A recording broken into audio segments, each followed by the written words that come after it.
So yun, good evening guys. 7:30 na dito. Ito nga pala yung accommodation ko. Kakarating ko lang kanina dito sa Zagreb. So ayan yung hallway. So ayan, sa ba. Sorry, nasa second floor to. Pero yun yung isang room lang. So ito yung kusina. Ayan. So napakabait na may-ari. Binigyan niya ako ng mga pagkain. So ito yung kusina. Ayan. Kompleto sa gamit.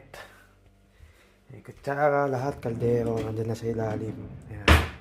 So, may galan tayo. Ayan. Teka, tapat natin bahay. So, yun yung labas. Ito, may microwave, dishwasher, may ref. So, ayan. Binigay sa akin ito na may-ari kanina. Ito yung sala. Siya na kayo sa gamit ko. Hindi pa nakapag-ayos kasi pagod. Ayan. Ito yung sala. So, ito yung kwarto, dalawa. So, inaayos ko pa yung maleta ko. Ayan. So, ito isang kwarto. Ito isa pang kwarto.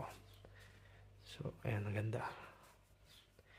Not sure lang kung saan ako matutulog pa, pero may kasama daw ako dito pupunta si Daryl yata, hindi ako sure. Ito yung balcony. So, maliit lang siya. Tama lang to pang 2 tao, I think. So, ayan yung balcony, 7:30 na ito. So, ito yung makikita pagka lumabas ka dito sa balcony. Sobrang lamig. Ayan. So, guys, yan lang. Ito yung accommodation ko.